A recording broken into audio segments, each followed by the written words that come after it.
Hello, this is your local Vampire the Masquerade Bloodlines crazy lady talking over here without my camera this time because we are here to enjoy the atmosphere and to talk about the atmosphere of Bloodlines. You see, this is a game that I keep on coming back to. Again and again and again and again. And one thing that it has done really well is your regular level design.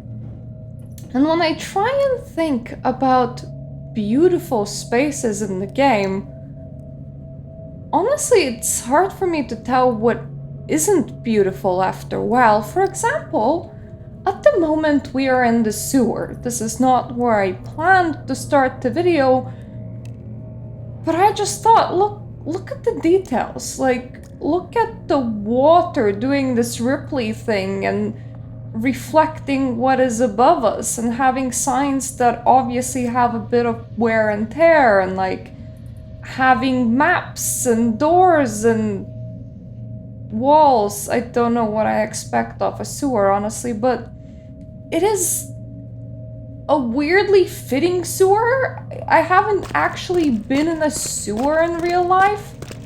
It is a weirdly atmospheric sewer is what I'm trying to say. It is a well-made game from the design point of view.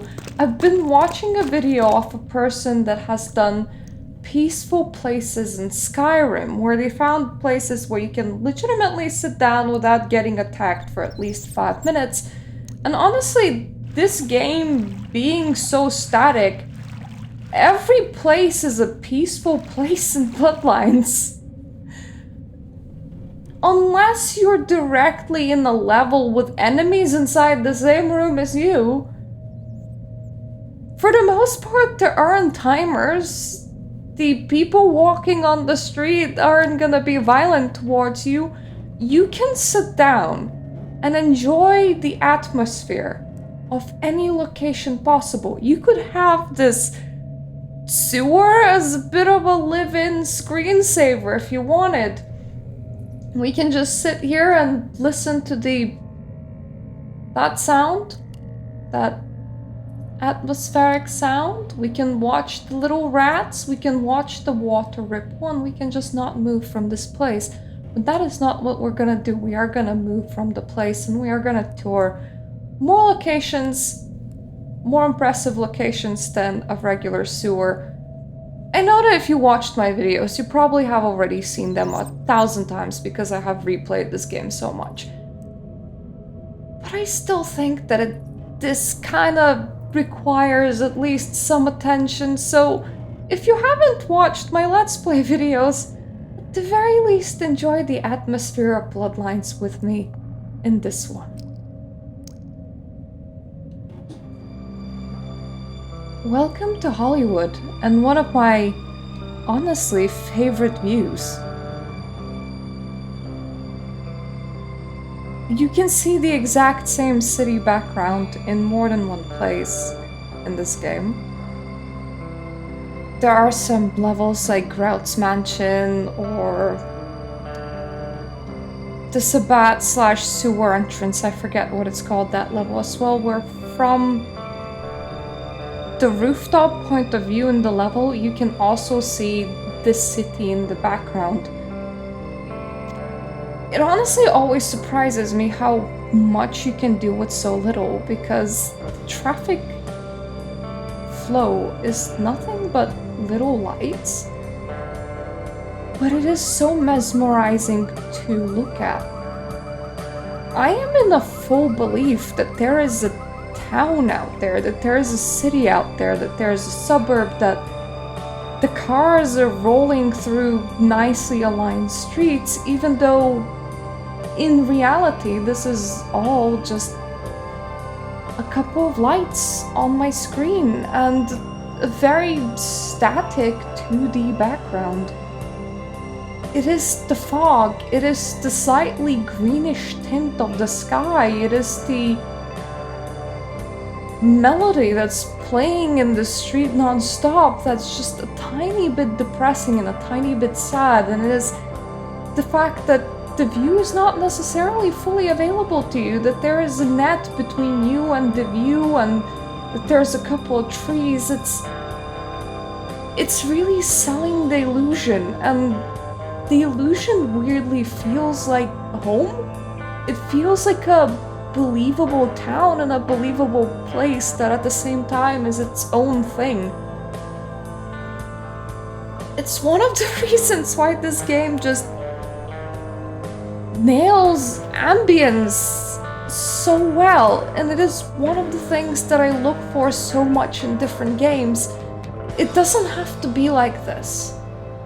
Deus Ex and Deus Ex Human Revolution, I played both. Both feel like very unique games. There's always like RPGs that I'm just gonna find that element and that its own color palette and its own portrayal of the world, but then other games will just fail to have a point that captures you. Like, for example, comparing Bloodlines to Swan Song. Swan Song, which is from the same franchise, Vampire the Masquerade, it almost feels too clean. It almost feels lifeless, like there wasn't the theme of specific identity going on.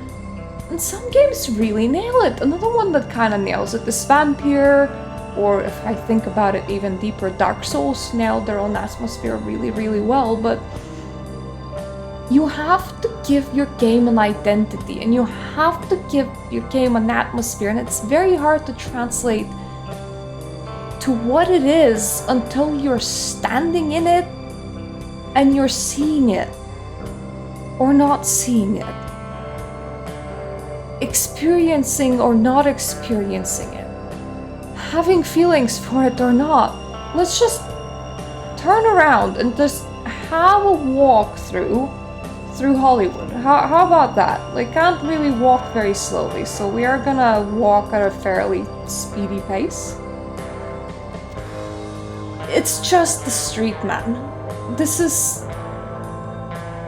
It's not a lot of props. This is just one long street, but it sells me the illusion of a living, breathing world. It sells me the illusion of this being a place that I can really feel something for, and I think just the attention to detail, the billboards, the sky, the people on the streets, a lot of very different buildings really like crammed in here.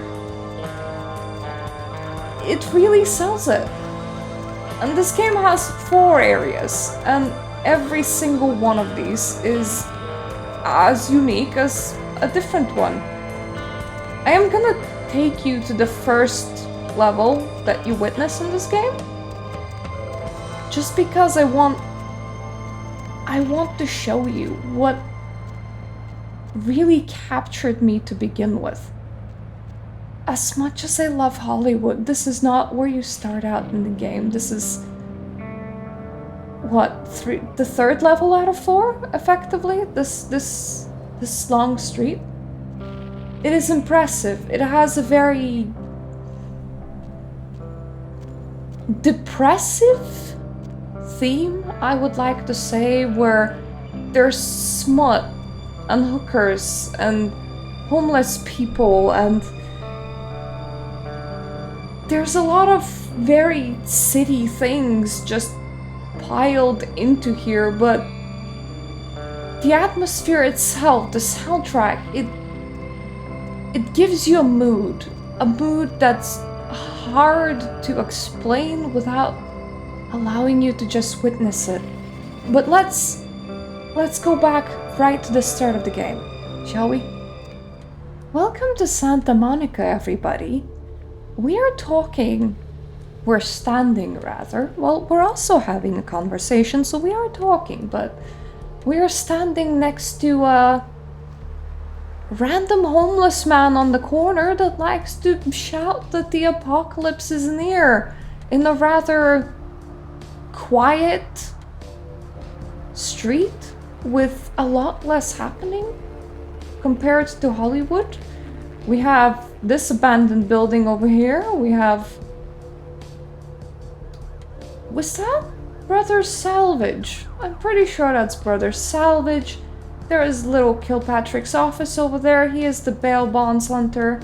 And then there's this man. He stands here. Streets walk lead to the spinal columns of the great beast's hall. All you walk willingly to the eternal feast of the guilty. And he yells at us from time to time. If we would travel down this path, we would see the nightclub. Just passages that go off to nowhere, because once again, this is not a big game. We have a nice go-bout, which is the car park. We can also cut corners directly through the alleyways. There's a man having a pee over here in completely normal Bloodlines fashion, so we can just cut through the alleyway and admire the backs of the buildings with some graffiti on it. The private blood bank downstairs access, as opposed to the more public front hospital access. There are a lot of people that are rather on edge that will be very unhappy if you walk directly into them. We have a tattoo parlor, we have a pawn shop, and we can always just sit down on the street and enjoy the ambience. Just see the NPCs walk past, face rather spooky alleyways because we can't really see into them as they're dark. And there's a fence over there. More gates leading to absolutely nowhere.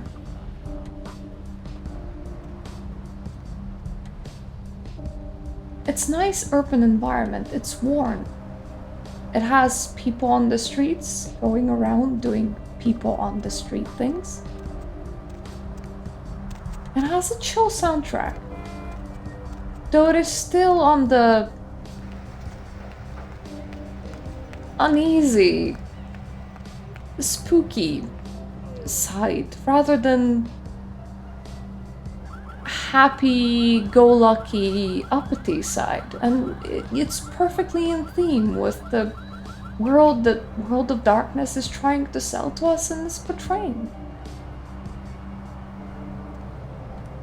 One of the best things, though, is that we live rather not far from here. Our apartment is right there, and it overlooks this whole street, and we can see the street from inside where we live. So let's just go and enjoy some window action, shall we?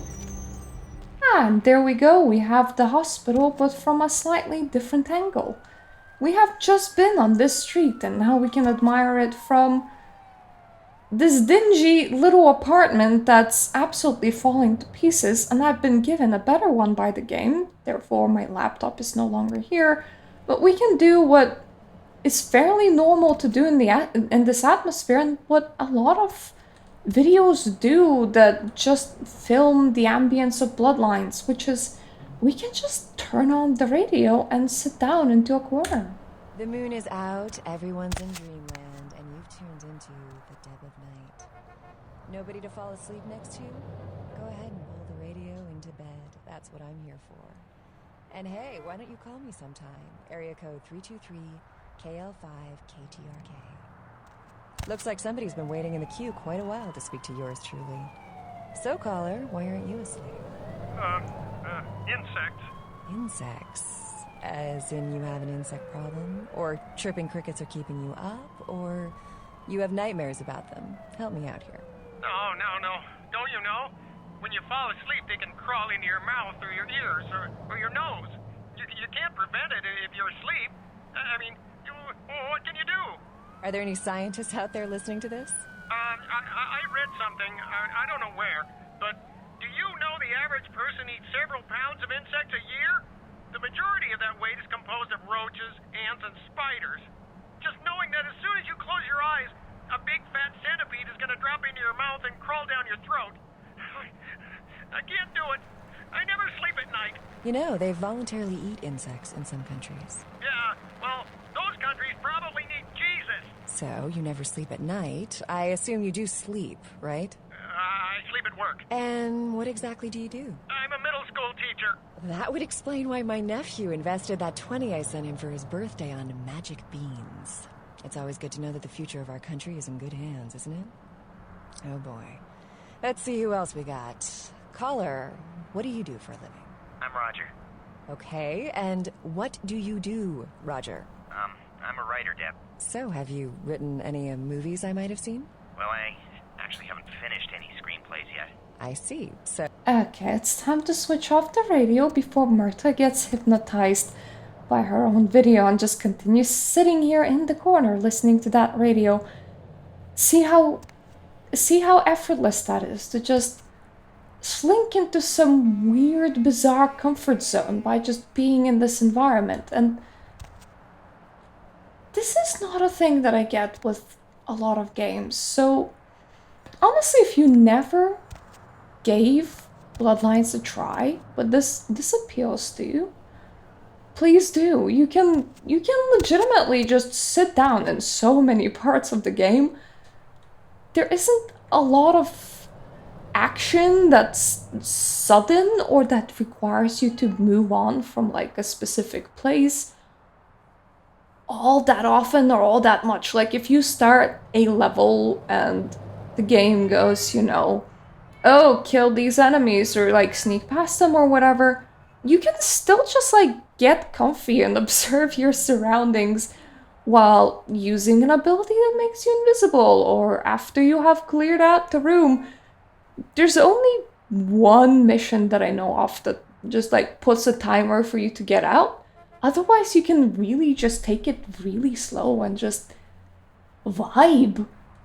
This is one of those games that just goes so well with vibing, and like I can't explain it without showing it. So I hope that I've gotten at least a little bit of my point through by showing you a tiny breath of this game, and one of the reasons why it's so important to me.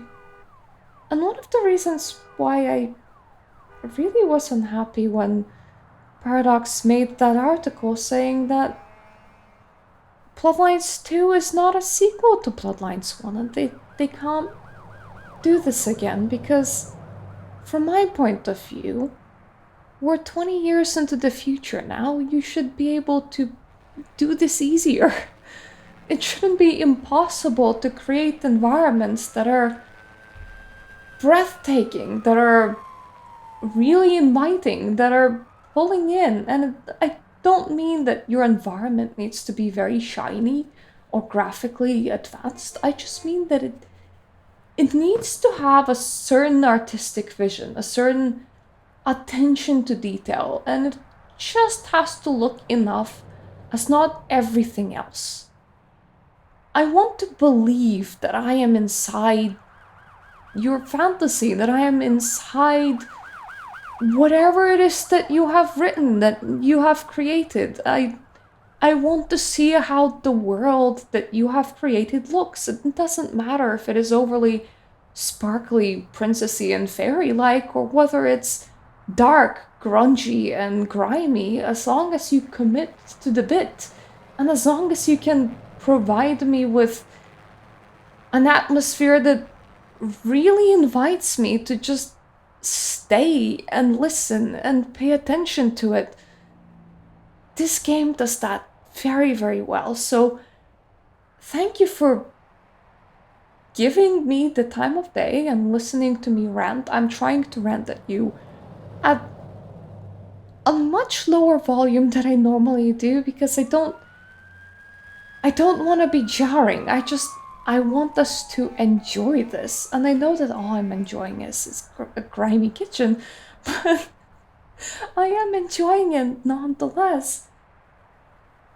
If you have never seen this game, if you have never played this game, I have so many playthroughs.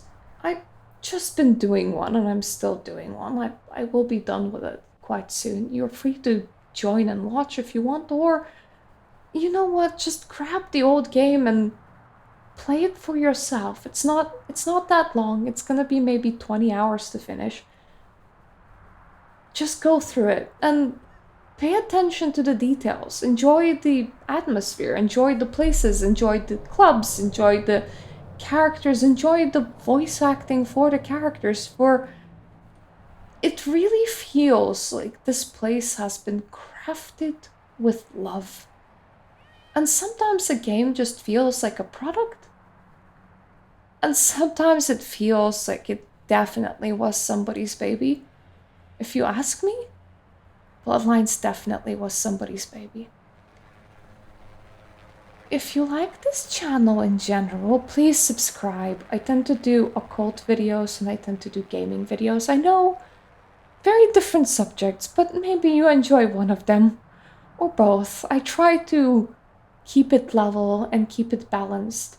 I currently am trying to revisit more retro games, the ones that I didn't quite experience myself because I was a little bit too young. I'm 30. I grew up in the era of the game that I am showing you now, and no matter how much nostalgia pulls me to this specific era, because this is where I'm from, I'm trying to experience what came slightly before me because I know what came after me. I was there to experience it after all. And if you want to help this channel, you can always give me money on Patreon. These are the lovely people that have done so. The tier for getting put into a video as a shout out is $3. It's not very high, and honestly I don't really promise more benefits than that, mostly because I don't wanna separate like subscribers and paying members outside of like this. Other than that, just hello, nice to see you, thank you for being here. Maybe check out if you like anything else on this channel, you know, maybe something will be to your liking. Thank you for watching, and I hope I'm gonna maybe see you in my other videos. Toodaloo.